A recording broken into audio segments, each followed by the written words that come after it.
मैं 4 भाइयों की इकलौती बहन थी और अपने माता पिता की आंखों का तारा थी। उन्होंने कभी भी बेटा या बेटी में फर्क नहीं किया था। मेरे पिताजी थोड़े कठोर व्यवहार के जरूर थे, मगर इसके बावजूद मैं उनकी आंखों का तारा थी। मुझे मेरी मौसी का बेटा पसंद था। हमारा बचपन एक साथ ही गुजरा था, लेकिन ये पसंद सिर्फ आंखों और दिल तक ही थी। मुझे उसको देखकर शर्म आ जाती थी और उसका भी यही हाल था। समय बीतता गया और हम जवान हो गए। मेरे पिताजी अक्सर मुझसे कहते थे कि बेटियां बाप की पगड़ी होती हैं। मैं उस समय तो ये बात नहीं समझ पाई। अब जब याद आती है तो सोचती हूँ कि पिताजी की बात में कितनी गहराई थी। बेटियां सब एक जैसी होती हैं, लेकिन मेरी किस्मत में जो बेटी लिखी थी वो मुझ जैसी क्यों न बन सकी। कहीं मुझसे ही तो कोई कमी नहीं रह गई उसकी परवरिश में। शायद सारी गलती मेरी थी। मैंने तो अपने माता पिता का कभी भी दिल नहीं दुखाया था। हमेशा उनकी आज्ञा का पालन किया था, उनके हुक्म के आगे सर झुकाया था। फिर मेरे साथ ही ऐसा क्यों हुआ?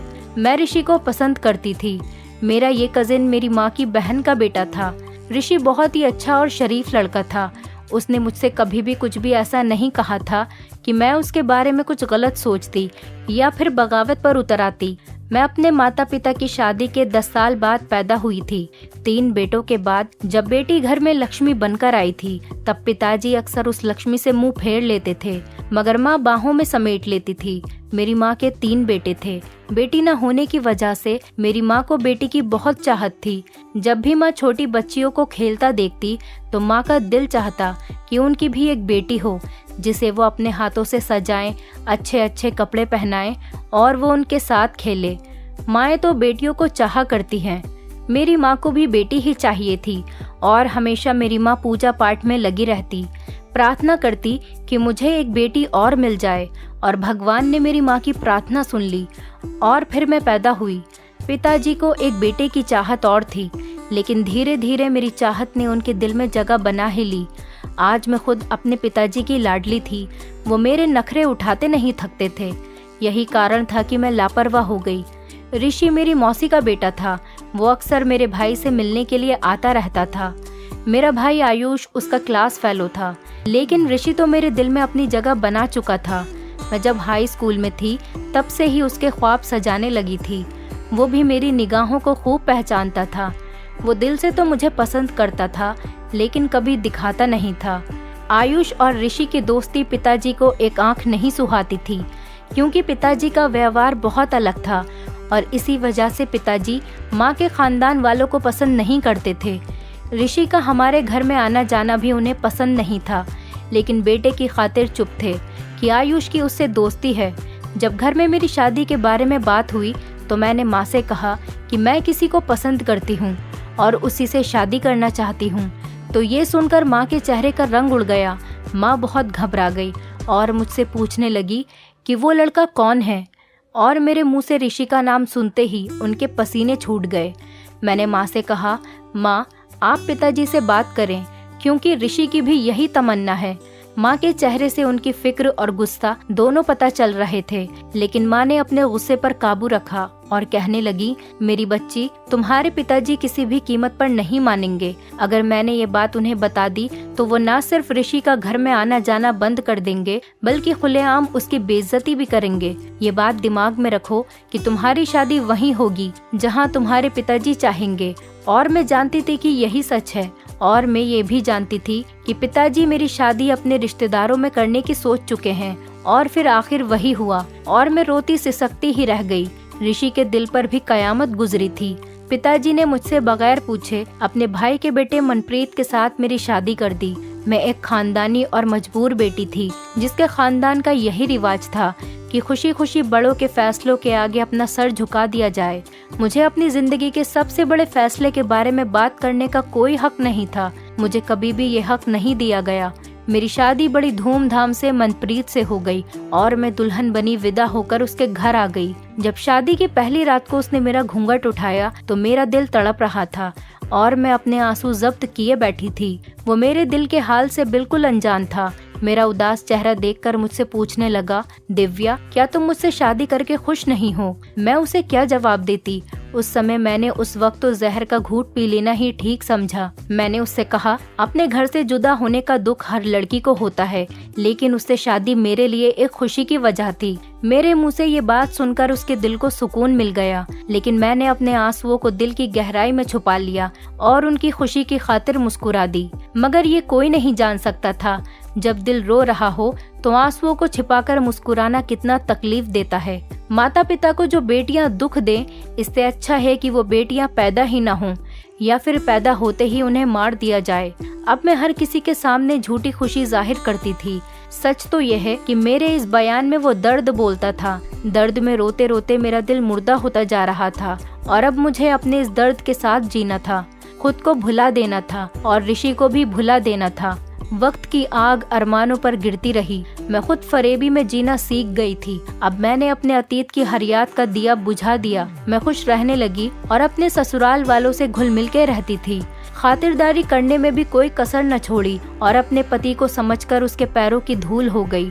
मनप्रीत ने भी मेरी कुर्बानियों की कद्र की और मुझसे बहुत प्यार किया, अपनी सराखों पर बिठाया। वो मेरी इतनी कदर करते थे कि कभी मैं ऋषि के बारे में सोचती तो मुझे खुद शर्म आ जाती कि इतने अच्छे पति को तो ख्वाबों में भी धोखा देना पाप के बराबर था। ऋषि ने कैसे सब्र किया होगा, कैसे मुझे भुलाया होगा, मुझे पता नहीं, लेकिन हमारा एक ही खानदान था तो आमना सामना तो हो ही जाता था।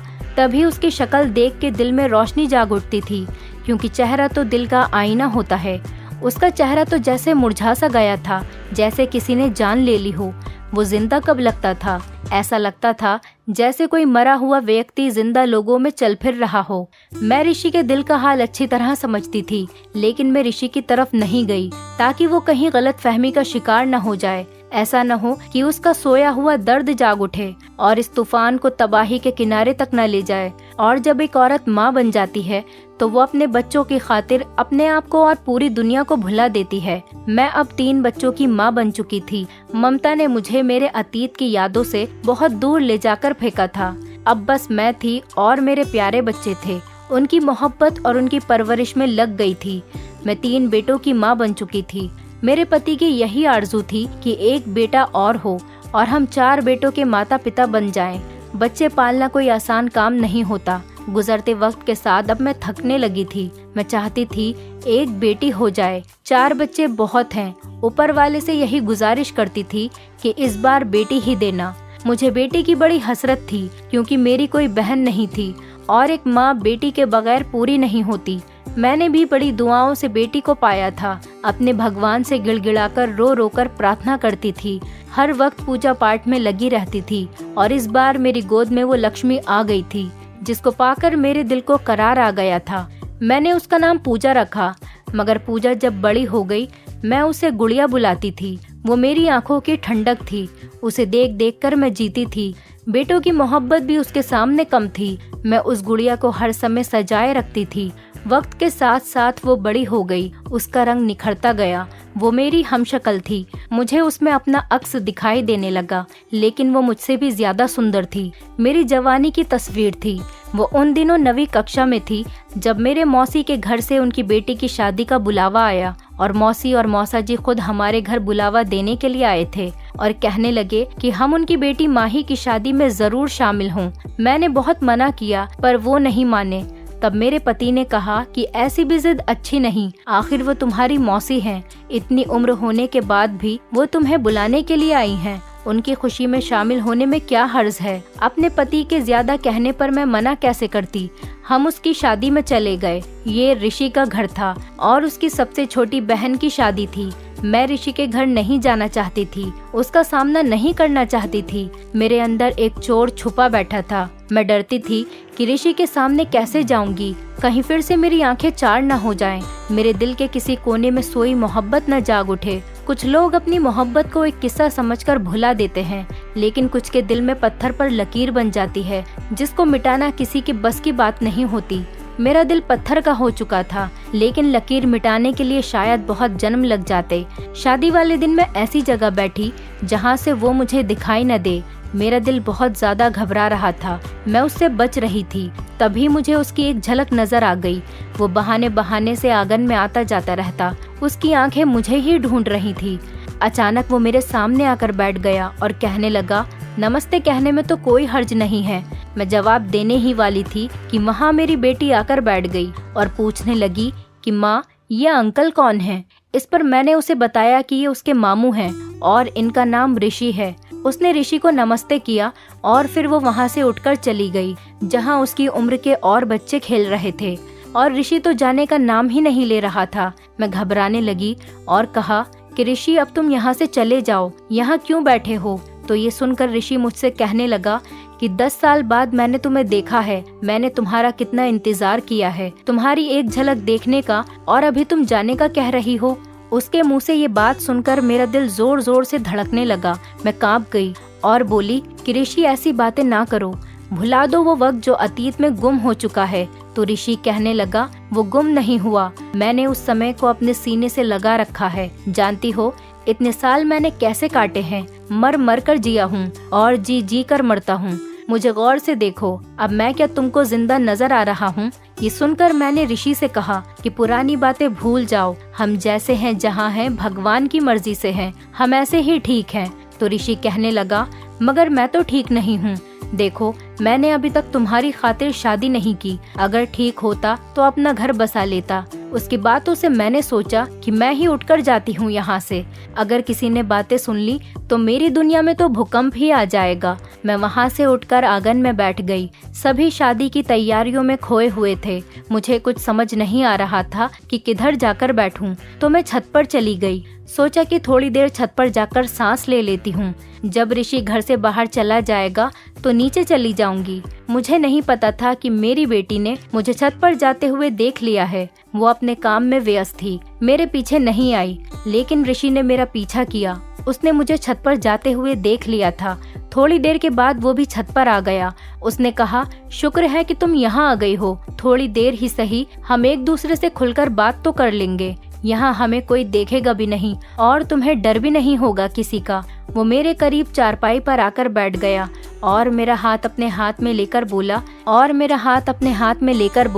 इन हाथों ने मुझे कभी जुदा न होने का वादा किया था और आज ये हाथ किसी और की मिल्कियत है। किसी और के हाथों को उन्होंने मजबूती से थाम लिया है और मुझे बीच रास्ते में छोड़ दिया। बताओ, इस बेवफाई का गिला किससे करूं? क्या ये मेरे साथ नाइंसाफी नहीं? तुम्हारे बगैर जीना पड़ रहा है, जबकि तुम्हारे बगैर सांस लेना भी मुश्किल है। मैं ऋषि के हाथों से हाथ छुड़ा न पाई थी, उसकी बातों का जवाब नहीं दे पाई थी कि अचानक ही मुझे वहाँ किसी के होने का एहसास हुआ। मैंने मुड़कर देखा तो मेरी बेटी खड़ी थी। वो हैरान निगाहों से अपनी माँ और उसके अतीत को देख रही थी। उसने ऋषि का एक एक शब्द सुन लिया था और अब वो मुझसे बहुत दूर जा चुकी थी। काश कि मैं जो कहना चाहती थी वो भी अपने कानों से सुन सकती। ऋषि का हाथ छुड़ाकर यही कहने वाली थी कि अब मैं शादीशुदा औरत हूँ और ये तुम्हारी मेरी आखिरी मुलाकात है। अब दोबारा मुझसे मिलने की कभी कोशिश भी मत करना और ना ही मुझसे कोई उम्मीद रखना, और अब तुम यहाँ से चले जाओ। ये शब्द तो मेरे मुंह में ही रह गए। पूजा रोती हुई नीचे भाग गई थी और मैं पत्थर की मूर्ति बन गई थी। हमने कुछ गलत नहीं किया था और ना ही कुछ गलत करने का इरादा था। मैं इसीलिए शादी में नहीं आना चाहती थी। मैं तो एक झलक ऋषि को देखना भी नहीं चाहती थी। एक औरत को घर में बच्चों से जैसी मोहब्बत होती है, मुझे उससे कई गुना बढ़कर थी कि मनप्रीत मेरा ख्याल रखते हैं, मेरी इज्जत करते थे। उन्होंने कभी भी मुझे शिकायत का कोई मौका नहीं दिया, इसीलिए मैं भी उनको कभी शिकायत का मौका नहीं देना चाहती थी। वो मेरे लिए वफादार थे, मैं भी उनकी वफादार पत्नी थी। ऋषि की मुलाकात का किसी को पता नहीं था। जिस छत पर उस रोज 2 बातें उसने मुझसे की थी, लेकिन पूजा के दिल में शक पड़ गया। उसने जो कुछ भी सुना वो मेरे रिश्ते को दुखी करने के लिए काफी था। वो मुझसे नफरत करने लगी थी, मुझे बुरी औरत समझने लगी और उसके बाद उसने पूरी बगावत कर डाली। अब पूजा मुझसे सीधे मुंह बात भी नहीं करती। अगर मेरी बात का जवाब देना पड़ जाता तो गुस्से से जवाब देती थी। शुरू में उसका बर्ताव मेरे साथ ऐसा था कि मैं उसकी बातें सुनकर बहुत शर्मिंदा हो जाती। मैं उसे मनाने की बहुत कोशिश करती, लेकिन फिर वो निडर होती गई। मेरी आंखों में आंखें डालकर बात करने लगी, कठोर शब्द कहकर मेरे दिल को जख्मी करती थी। एक ऐसा समय भी आ गया जब वो गलत रास्ते की तरफ चल पड़ी। मैं माँ थी, उसकी भलाई चाहती थी, लेकिन वो मेरी हर बात के जवाब में कहती, मुझे क्या नसीहत करती हो, पहले खुद को तो सुधार लो। 4 जवान बच्चों की माँ अपने आशिक से छुप छुप कर छत पर मुलाकातें करती है, तो फिर मुझे किस बात से रोक रही हो? जो मेरा दिल चाहेगा मैं वही करूँगी। ज्यादा रुकावट डाली तो मैं अपने पिता से सब कुछ कह दूंगी। बेटी के मुंह से इस तरीके की बातें सुनकर मेरा दिल फट गया, लेकिन वो जवान और मुंहफट थी, जिसकी जवानी ने मुझे कमजोर करना शुरू कर दिया। मेरी बेटी गलत राह पर चल पड़ी। वो पड़ोस के एक आवारा लड़के रोहित से मिलने लगी। उसके साथ फोन पर मेरे सामने बेहुदा बातें करती और मैं उसको रोक नहीं पाती। अगर रोकती तो वो मुझे आंखें निकाल कर दिखाती और कहती कि मेरी जो मर्जी मैं वही करूंगी, तुम मुझे रोक नहीं सकती। अगर रोकने की कोशिश भी की तो मैं पिताजी को सब कुछ बता दूंगी कि तुम्हारा ऋषि के साथ क्या रिश्ता है। फिर पूछूंगी कि कैसा लगता है किसी पर रोक टोक करना। मेरे पास इसकी बातों का कोई जवाब नहीं था। मैंने प्यार से समझाना चाहा तो उसने मुझे ही धकेल कर पीछे कर दिया। मैंने गुस्सा दिखाया तो उसने भी मुझे डराया धमकाया। मैं किसी भी तरह उसे समझा नहीं सकी और हर बार वो यही कहती कि पिताजी को और तुम्हारे तीनों बेटों को तुम्हारे अतीत की पूरी कहानी सुना दूंगी। पिताजी और भाई सब तुमसे नफरत करेंगे। मैं तो उसकी बातें सुनकर हैरान थी। यही सोचती ये सब कैसे हो गया। और ये वही पूजा है जो इज्जत से पुकारती थी, कोई सवाल नहीं करती थी, मुझसे मोहब्बत करती थी, और आज क्या से क्या हो गया। मेरी बेटी ने मुझे नफरत से धुतकार दिया, खुद मुझे मेरी नजरों में दो कौड़ी का कर दिया, जबकि मैंने शादी से पहले सिर्फ ऋषि को पसंद किया था। मेरा उसके साथ किसी तरह का कोई रिश्ता नहीं था। शादी के बाद तो उस दिन के सिवा कभी मैंने उससे बात भी नहीं की थी। ऊपर वाले की मर्जी थी। मेरी जिल्लत मेरी बेटी के हाथों लिखी थी। उसने मुझे खूब ब्लैकमेल किया और मैं उससे ब्लैकमेल होती रही, इस डर से कि कहीं वो मुंहफट अपने बाप और भाइयों से कुछ कह न दे। काश मैं हिम्मत करके अपनी बच्ची को गलत रास्ते पर चलने से रोक पाती, लेकिन ऐसा न हो सका। वो रात को दीवार कूदकर पड़ोसी रोहित के घर चली जाती। दोनों छत पर साथ रहते थे। पूजा ने इंतकाम की आग में अपना बहुत बड़ा नुकसान कर लिया कि हम रुसवाई के दरवाजे पर आ खड़े हुए। हमारी इज्जत, नाम और सभी कुछ दांव पर लगा था। रोहित ने मेरी बेटी की इज्जत को तार तार कर दिया। रोहित तो घर से भाग गया और मैं पूजा को लेकर आ गई। डॉक्टरों से मिन्नतें की कि मेरे खानदान की इज्जत को शादी से पहले मां बन जाने की बेइज्जती से बचा दे, मगर उसकी भारी कीमत चुकानी पड़ी, जिससे वो मरते मरते बची। इतने बड़े तजुर्बे के बाद उसे अकल आ गई। उसने खुद अपने पाँव पर कुल्हाड़ी मारी। मेरे साथ बुरा करने की वजह से खुद अपने साथ बुरा किया। मुझसे बदला नहीं लिया था तो बदले की आग में खुद को ही झोंक दिया। इस घटना के 1 साल बाद मेरे पति ने पूजा की शादी दोस्त के बेटे से कर दी थी और वो राज ही रहा। भगवान को हमारी इज्जत बचानी थी। पूजा का पर्दा रख लिया था। उसे बहुत अच्छा पति मिला, अच्छे ससुराल वाले मिले, मगर औलाद की खुशी नहीं मिली। इसमें कुछ ऐसा गलत हो गया कि उसे फिर माँ बनने की खुशी नहीं मिली। पति और ससुराल वालों ने 10 साल तक तो इंतजार किया। आखिर मेरे दामाद ने मेरे पाँव पर हाथ रखकर दूसरी शादी की इजाजत मांगी तो पूजा ने कहा, माँ इजाजत दे दीजिए, मैं आपसे नाराज नहीं हूँ। मैं तो बदनसीब हूँ, चाहती हूँ कि इन्हें बच्चे की खुशी मिल जाए। इनकी खुशी में ही मेरी खुशी है। पूजा के पति ने दूसरी शादी कर ली और दूसरी बीवी से बच्चा हो गया। आज पूजा पछताती है और कहती है कि वो समझदार हो गई है। माँ मुझे माफ कर दो, उस समय मुझ में अकल की कमी थी। आपका मैंने बहुत दिल दुखाया, इसीलिए बेऔलाद रह गई। और आपने बेटी मांगी थी कि वो आपको जिंदगी में खुशियाँ देगी, लेकिन मैं आपकी राहत के बजाय तकलीफ का सामान बन गई हूँ। वो जब भी आती है तो रोकर गले लग कर जाती है और मैं हर बार उससे यही कहती हूँ कि मेरी बच्ची, मैंने तुझे दिल से माफ कर दिया। उसे यकीन ही नहीं आता। उसका एक ही जवाब होता है कि अगर आपने मुझे दिल से माफ कर दिया तो मुझे अभी तक सुकून क्यों नहीं मिला। जिस दिन दिल को सुकून मिल जाएगा मैं यही समझूंगी कि आपने मुझे माफ कर दिया है। मैं ऊपर वाले से यही प्रार्थना करती हूँ, ऐ भगवान, मेरी बच्ची ने मेरा दिल दुखाया था, तू तो बहुत बड़ा है, उसे भी माफ कर दे ताकि उसके दिल को सुकून आ जाए। जब तक वो बेसुकून रहेगी मैं भी बेसुकून ही रहूंगी। औलाद की बेसुकूनी माँ बाप की बेचैनी होती है। ऊपर वाला करे मेरी बच्ची को उम्र भर का चैन, सुकून और सुख मिल जाए, तभी मैं सुकून से मर सकूंगी। और एक दिन भगवान ने मेरी प्रार्थना फिर से सुन ली। पूजा के पिताजी से अपनी बेटी को तकलीफ में देखा नहीं जा रहा था, इसलिए मेरे पति पूजा को उसकी ससुराल से घर वापस ले आए और अपनी बेटी से कहने लगे कि अपनी जिंदगी की नई शुरुआत करो, अपनी पढ़ाई पूरी करो। जिंदगी संघर्ष का नाम है बेटा, और मेरी बेटी तो बहादुर बच्ची है। अपने पिता के शब्द सुनकर पूजा उनके गले लगकर खूब रोई और उसने आगे पढ़ने का फैसला किया। पूजा ने अपनी आगे की पढ़ाई जारी रखी और साथ ही अनाथ बच्चों के लिए एक एनजीओ खोला और उस एनजीओ को दोनों माँ बेटी चलाने लगी। पूजा ने पिछली जिंदगी को भुलाकर एक नए काम की शुरुआत की और उसकी वजह से वो अनाथ बच्चों की जिंदगी में रोशनी की किरण बनकर आई और उसकी वजह से वो अनाथ बच्चों की जिंदगी में रोशनी की किरण बनकर आई। और पूजा के इस नेक काम को सरकार ने अपना सपोर्ट दिया और उसे बहुत सारे अवार्ड्स मिले और इस तरह आज पूजा एक नहीं बल्कि बहुत सारे बच्चों की माँ है और एक आत्मनिर्भर महिला है जिसे किसी के सहारे की कोई जरूरत नहीं। दोस्तों, उम्मीद करती हूँ आपको हमारी कहानी पसंद आई होगी। कहानी पसंद आई है तो वीडियो को लाइक करें, चैनल पर नए हैं तो चैनल को सब्सक्राइब करें और हाँ, नोटिफिकेशन बेल को जरूर दबाएं ताकि अगली अपडेट सबसे पहले आपको मिले। मेरा नाम पूनम है और मेरी एक 16 साल की बेटी है जिसका नाम रिया है। मेरी बेटी रिया के सर में हर वक्त दर्द रहता है। मैं इसका इलाज शहर के हर बेहतरीन हॉस्पिटल में करवाकर थक चुकी थी, मगर रिया का सर दर्द खत्म होने का नाम नहीं लेता था। मेरे पति तो बहुत पहले ही गुजर चुके थे। मैं अपनी बेटी के साथ किराए के घर में अकेली रहती थी। एक दिन सफाई करते समय मेरी बेटी का सिर चकराने लगा और वो चक्कर खाकर बेहोश हो गई। आनन फानन में मैं उसे अस्पताल लेकर गई और डॉक्टर साहब ने मुझसे कहा कि आपकी बेटी को दिमागी बीमारी है, अब इसको होश नहीं आएगा, ये कोमा में चली गई है। मैं डॉक्टर की बात सुनकर सदमे में आ गई और भगवान से प्रार्थना करने के लिए मंदिर जाने लगी।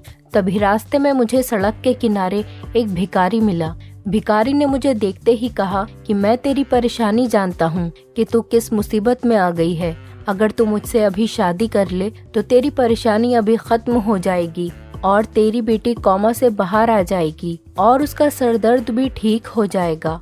मैंने अपनी बेटी रिया की खातिर उस भिखारी से शादी कर ली। शादी करने के फौरन बाद रिया को होश आ गया और उसका सर दर्द भी खत्म हो गया। मैं दुल्हन बनकर कमरे में बैठ गई, मगर उस वक्त मेरी जान निकल गई जब उस भिखारी ने मेरी बेटी रिया 9वीं कक्षा में पढ़ती थी और स्कूल से वापस आकर सबसे पहले वो मुझसे खाना मांगती थी। स्कूल से घर वापस लौटी तो हमेशा की तरह रिया अच्छे से हाथ मुंह धोकर मेरे पास आकर मुझसे कहने लगी, माँ मुझे जल्दी से खाना दे दीजिए और मेरे सर में आज भी बहुत तेज दर्द हो रहा है।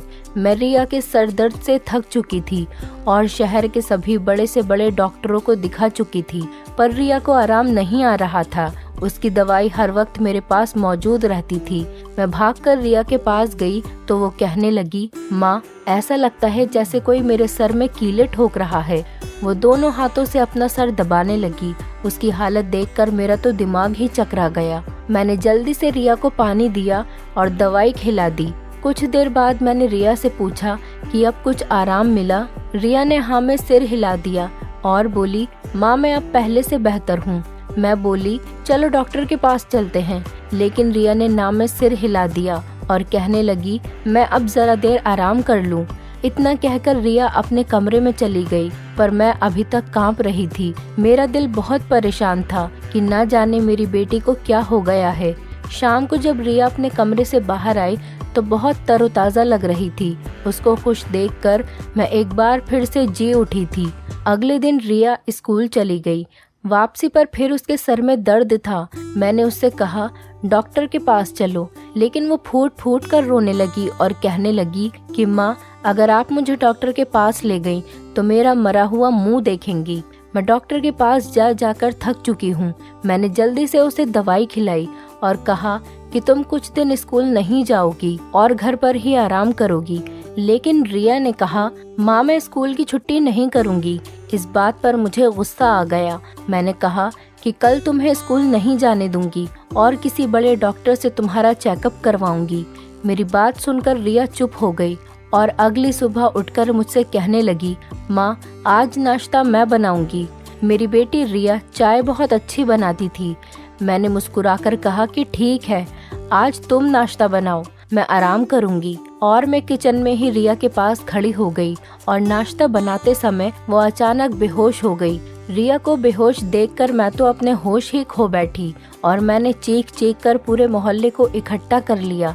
भगवान भला करे मेरी पड़ोसन रश्मि का, जिसने फोन करके एम्बुलेंस को बुलाया और हम लोग रिया को हॉस्पिटल लेकर पहुंचे। ये वक्त बहुत मुश्किल से निकला, पर सबसे ज्यादा खौफनाक वक्त वो था जब डॉक्टर ने कहा कि आपकी बेटी कोमा में चली गई है। इसके बारे में अब हम कुछ नहीं कह सकते। कोमा वाले मरीजों को कई कई साल बाद भी होश नहीं आता, वो बस जिंदा लाश की तरह चारपाई पर पड़ा रहता है। मैं ये सुनकर थरथर कांपने लगी थी। मेरी हालत देखकर डॉक्टर ने मेरे कंधे पर थपकी दी और बोली, आप अपनी बेटी के लिए प्रार्थना करें, क्योंकि भगवान ही उसे बचा सकता है, भगवान ही बड़ी से बड़ी मुश्किल टाल सकता है। ये कहकर डॉक्टर आगे बढ़ गई थी, जबकि मैं हिम्मत हार चुकी थी। मैं अपनी बेटी के पास बैठी काफी देर तक रोती रही। मुझे किसी का होश नहीं था। बहुत वक्त गुजर जाने के बाद एक नर्स ने आकर मुझे तसल्ली दी कि आप रोए नहीं, बस भगवान से प्रार्थना करें। प्रार्थना करने से आपकी बेटी जल्दी ही ठीक हो जाएगी। मैं अपनी बेटी की सेहत के लिए भगवान से दुआ मांग रही थी। कुछ देर बाद मैं हॉस्पिटल से बाहर आई और हर एक चीज को बड़े गौर से देख रही थी। दुनिया की हर एक चीज वक्त के हिसाब से चल रही थी। बस मेरी जिंदगी एक नुक्ते पर आकर रुक सी गई थी। मैंने बेदर्दी से अपनी आंखें मसल डाली और तभी मैंने अपनी आंखें खोलकर अपने नजदीक देखा तो एक भिखारी मेरे बहुत करीब खड़ा था। मैंने कुछ पैसे देने के लिए जल्दी से अपने पर्स से पैसे निकाले तो वो भिखारी बोला कि क्यों परेशान हूँ। तब मैंने उस भिखारी से कहा कि मेरी बेटी हॉस्पिटल में एक लाश की तरह पड़ी है। वो भिखारी मुस्कुरा दिया और बोला, बस इतनी सी बात है। उस भिखारी ने ये बात इतनी आराम से कही कि मैं उसकी शक्ल देखती रह गई। उस भिखारी ने मुझसे कहा, मेरे पास तुम्हारी परेशानी का हल मौजूद है। मैं नासमझी से उसकी तरफ देखती रह गई। उसने मुझसे कहा, अगर तुम मुझसे शादी कर लो और जब तक तुम शादी करके वापस आओगी तुम्हारी बेटी बिल्कुल ठीक हो जाएगी और उसके सर का दर्द भी बिल्कुल ठीक हो जाएगा। भिखारी की ये बात सुनकर मेरे पैरों के नीचे से जमीन निकल गई, क्योंकि मैंने अपनी बेटी के सर दर्द वाली बात उस भिखारी को नहीं बताई थी। मैंने उस भिखारी की बात का यकीन करना चाहा और उससे बोली कि तुम इस बात को इतना यकीन से कैसे कह सकते हो। भिखारी मुझसे कहने लगा कि मैं काम करने से पहले बड़े बड़े दावे नहीं कर सकता। अगर तुम्हें उस बात का यकीन नहीं है तो तुम मुझे आजमा कर देख सकती हो। मैंने एक लम्हा भी जाया नहीं किया और उस भिखारी से कहा, मुझे ले चलो अपने साथ, मैं तुमसे अभी इसी वक्त शादी करूंगी। उसने इस तरह कंधे उचकाए थे जैसे उसे मेरी किसी बात का सरोकार ही नहीं है। भिखारी आगे चलने लगा और मैं उसके पीछे चलने लगी। मैं सोच रही थी कि अगर इस भिखारी की बात सही हुई और मेरी बेटी सही हो गई तो मैं इस भिखारी को अपना पति मान लूंगी, इसे अपनी सराखों पर बिठाकर रखूंगी। वो भिखारी मुझे एक मंदिर में ले गया और उसने वहाँ के पंडित जी से कहा कि मुझे इनसे शादी करनी है। वहाँ के पंडित जी ने मुझे अजीब सी नजरों से देखा, जैसे वो समझना चाह रहे हों कि कहीं मैं पागल तो नहीं जो इस भिखारी से शादी करने के लिए तैयार हो गई, क्योंकि मुझ जैसी खूबसूरत और बावकार औरत इस मेले कुचले भिखारी से कैसे शादी कर सकती है। ये तो एक अनहोनी ही थी। खैर, पंडित जी ने बिना वक्त बर्बाद किए मेरी शादी भिखारी से करवा दी। जब शादी हो गई तो भिखारी ने मुझे अस्पताल के बाहर छोड़ दिया और कहा कि अंदर जाकर देख लो, तसल्ली कर लो, तुम्हारी बेटी अब बिल्कुल ठीक है। और मुझसे कहने लगा कि मैं शाम में तुम्हारे घर आऊंगा, मुझे तुम्हारे घर का पता मालूम है। मैं भिखारी की बात सुनकर बहुत ज्यादा हैरान और परेशान हुई। मैंने उस भिखारी से कुछ नहीं कहा और मैं हॉस्पिटल के अंदर चली गई, क्योंकि उस वक्त मेरे लिए सबसे ज्यादा जरूरी मेरे पति की इकलौती निशानी मेरी बेटी थी। मैं जैसे ही हॉस्पिटल के अंदर पहुंची, एक नर्स भागकर मेरे पास आई और मुझसे कहने लगी कि आप कहाँ चली गई थी, हमने आपकी तलाश में पूरा वार्ड छान मारा है। मैं बोली, क्यों, सब ठीक तो है ना? नर्स ने हाँ में सिर हिला दिया और बोली कि आपकी बेटी को होश आ गया है। नर्स ने मुझसे कहा, आपकी बेटी न सिर्फ होश में आ गई है बल्कि उसका जहन भी पहले की तरह ठीक तरीके से काम करने लगा है, उसे हर बात याद आ गई है। आप जाकर अपनी बेटी से मिले। मैं भागकर अपनी बच्ची के पास पहुंची तो वो बेड पर बैठी मुस्कुरा रही थी और मुझसे कहने लगी, माँ आप कहाँ गई थी? मैंने कहा, मैं यहीं पर थी, अब तुम फिक्र मत करो, अब मैं आ गई हूँ ना, तुम्हें छोड़कर कहीं नहीं जाऊंगी, अब मैं तुम्हारे पास ही हूँ। डॉक्टर ने अभी मेरी बेटी को डिस्चार्ज नहीं किया। उन्होंने कहा कि अभी हम इसे एक दिन और अपने पास ही रखेंगे और देखेंगे कि कहीं इसकी तबीयत दोबारा खराब न हो जाए। मैंने उनकी ये बात मान ली क्योंकि मुझे भिखारी को किया अपना वादा भी निभाना था। तो मैं नर्स को ये बोलकर घर वापस चली गई कि मेरी बेटी का बहुत ध्यान रखे, मैं कुछ देर के लिए घर जा रही हूँ। अब मुझे उस भिखारी की करामात पर यकीन आ गया था। यकीनन वो कोई भगवान का सच्चा भक्त था और मैं उसको नाराज नहीं करना चाहती थी। दिल में यही खौफ था कि कहीं वो भिखारी फिर से मुझसे नाराज न हो जाए और मेरी बेटी फिर से कोमा में न चली जाए। मैं घर वापस आई और अपने बैग से एक कीमती जोड़ा बाहर निकाला और उसे गले लगाकर फूट फूट कर रोने लगी। मैंने कभी सपने में भी नहीं सोचा था कि मैं इस जोड़े को दोबारा कभी पहनूंगी, क्योंकि मैंने अपनी पूरी जिंदगी अपने पति के नाम कर दी थी। मेरा पति बहुत अच्छा इंसान था। मुझे नहीं लगता कि उसने अपनी पूरी जिंदगी में किसी को भी कोई तकलीफ पहुंचाई हो, मगर आज मेरे पति की आत्मा मुझे किसी और के लिए बनता संवरता देखेगी तो यकीनन उसकी आत्मा को भी बहुत तकलीफ होगी। लेकिन मैं भी तो मजबूर थी ना। खैर, मैं दुल्हन की तरह तैयार होकर बन संवर कर अपने कमरे में बैठ गई। अभी थोड़ी देर ही गुजरी थी कि मेरे घर का दरवाजा खुला। मैं संभल कर बैठ गई क्योंकि मैं जानती थी कि वो भिखारी ही होगा। मैं खौफजदा, लेकिन ये सब मैं अपनी बेटी के लिए कर रही थी। खैर, थोड़ी देर बाद वो भिखारी मेरे कमरे में दाखिल हुआ, मगर जिस रूप में वो भिखारी मेरे कमरे में दाखिल हुआ था उसे देखकर मेरे सर पर आसमान टूट पड़ा था। दिल कर रहा था कि जमीन फट जाए और मैं उसमें समा जाऊं, क्योंकि वो भिखारी तो हकीकत जानने के लिए आपको मेरी कहानी सुननी होगी। मेरा नाम पूनम है और ये उस वक्त की बात है जब मैं कॉलेज में पढ़ती थी। बड़े बड़े ख्वाब सजाए थे मैंने। मुझे लोगों की मदद करने का बहुत शौक था।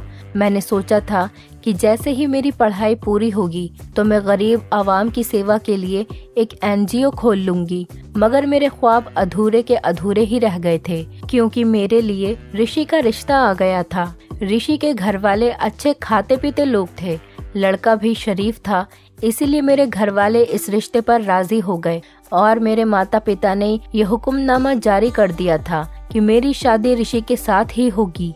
ये बात सुनकर तो मैं फूट फूट कर रोने लगी। मैंने पिताजी से कहा, मेरे ख्वाबों का क्या होगा? मैं तो लोगों की मदद करना चाहती थी, उनके काम आना चाहती थी। पिताजी ने मेरे सर पर हाथ रखा और कहा कि बेटा, तुम अपने ससुराल वालों और अपने पति का ख्याल रखना, तुम्हें इसी का पुण्य मिल जाएगा। खैर, जो भी था, मैं अपने पिताजी की बात से इनकार नहीं कर सकती थी, इसीलिए ऋषि से शादी करने के लिए मान गई और ऋषि की दुल्हन बनकर उसके घर आ गई थी। मेरा पति निहायत ही शरीफ इंसान था। वो मुझसे बहुत मोहब्बत करता था और हर वक्त मेरा बहुत ख्याल रखता था।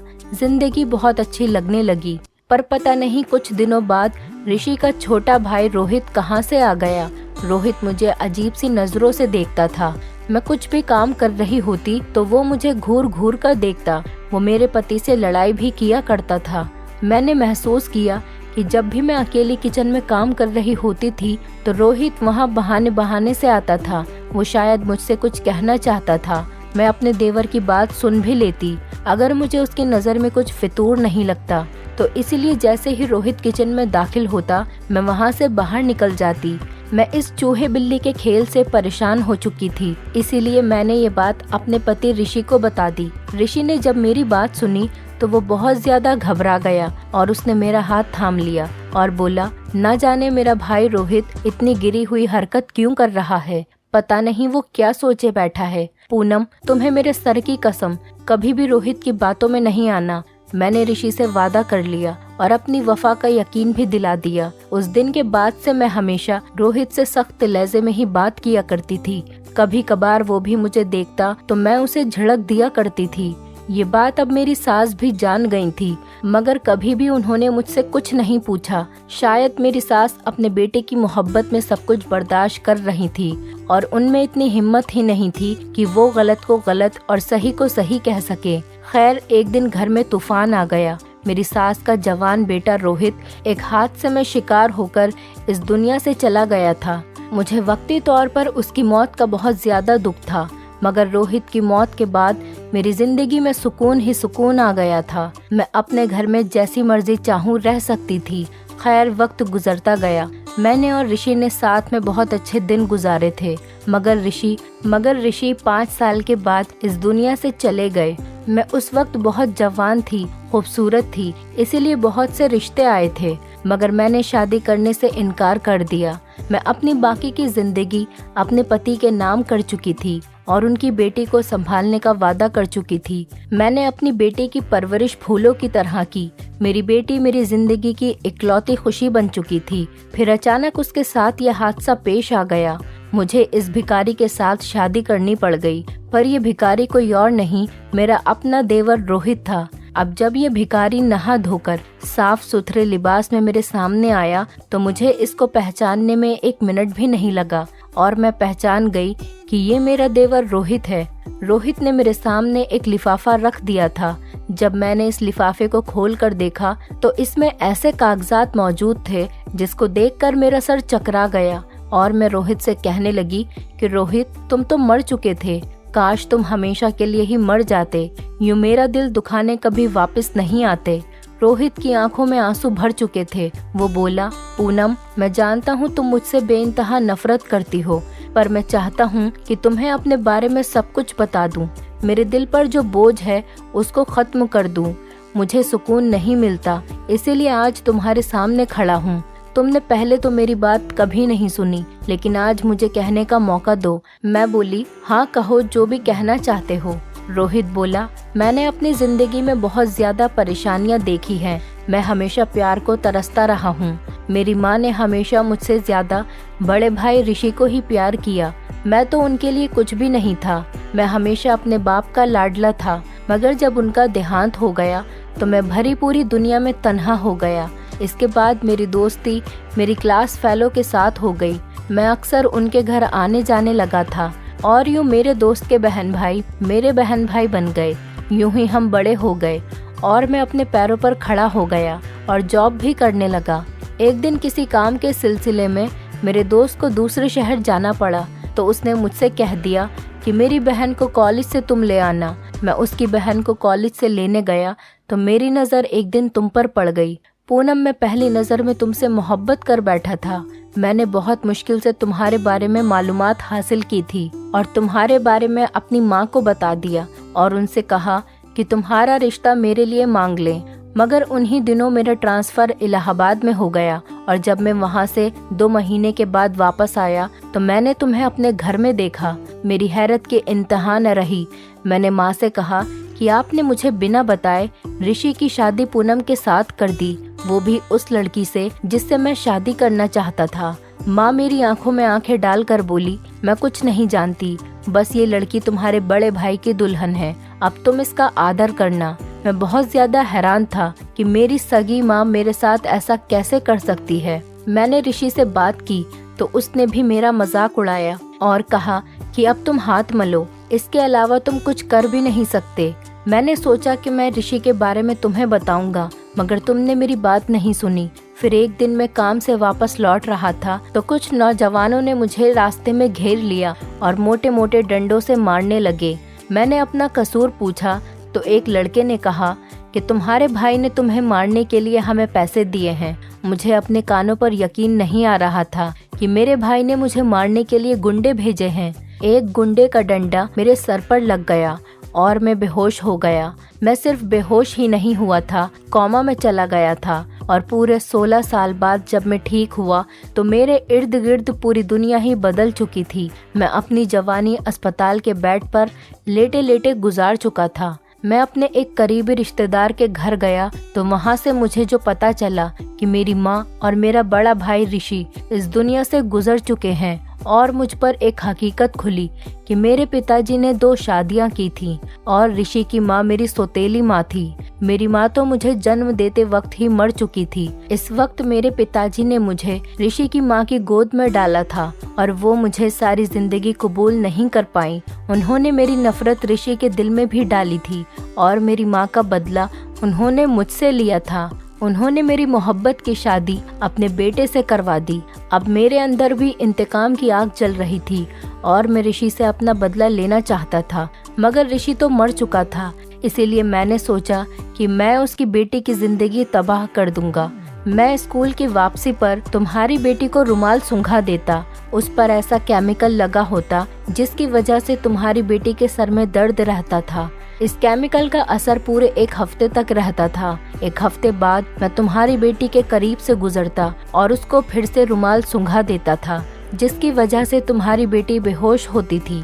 मैंने पैसों का लालच देकर हॉस्पिटल के डॉक्टर्स को अपने साथ मिला लिया था और उनसे कहा था कि तुमसे ऐसा कहना है कि ये लड़की अब कोमा में रहेगी। मैं ऋषि की बेटी की जिंदगी तबाह करके उसकी जवानी हॉस्पिटल के बेड पर खराब करना चाहता था। मैं हॉस्पिटल आया तो तुम्हें रोता हुआ देखा और मैं घबरा गया और मैंने खुद से ही कहा कि मैं क्या करना चाहता हूँ।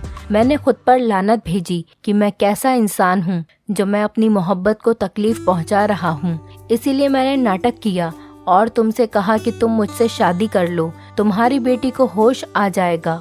तुम शादी करके हॉस्पिटल पहुंची, लेकिन इससे पहले ही मेरी कॉल पहुंच गई थी। मैंने हॉस्पिटल में नर्स से कहा कि आज इस लड़की को बेहोशी का इंजेक्शन नहीं लगाना। पूनम, मैं तुमसे बहुत प्यार करता हूँ। अगर तुम्हारे दिल में ये सब जानने के बाद भी मेरे लिए कोई जगह नहीं है तो मैं तुम्हें तलाक देने के लिए तैयार हूँ और इस लिफाफे में मैंने तलाक के कागज रख दिए हैं। मैं हमेशा हमेशा के लिए यहाँ से चला जाऊंगा। रोहित ये कहकर वहाँ से जाने लगता है और तभी मैंने रोहित से कहा कि मुझे सोचने के लिए कुछ वक्त चाहिए। मैंने अपने दिल में ऋषि की मोहब्बत का जो बुत बनाया था वो तोड़ दिया था। ऋषि एक अच्छा इंसान तो क्या, इंसान कहलाने के लायक भी नहीं था। मैंने इसके लिए जो अपनी जिंदगी तबाह की वो गलत किया था। मेरे दिल में रोहित के लिए हमदर्दी पैदा होने लगी थी। रोहित अक्सर हमारे घर आता जाता रहता और फिर एक दिन मैंने रोहित को अपना ही लिया और रोहित ने भी मेरी बेटी रिया को अपना लिया था। उसके दिल में जो कड़वाहट थी ऋषि की बेटी के लिए वो खत्म हो चुकी थी और आज रोहित, मैं और मेरी बेटी हम सब खुशी खुशी एक साथ रहते हैं। दोस्तों, उम्मीद करती हूँ आपको हमारी कहानी पसंद आई होगी। कहानी पसंद आई है तो वीडियो को लाइक करें, चैनल पर नए हैं तो चैनल को सब्सक्राइब करें और हाँ, नोटिफिकेशन बेल को जरूर दबाएं ताकि अगली अपडेट सबसे पहले आपको मिले।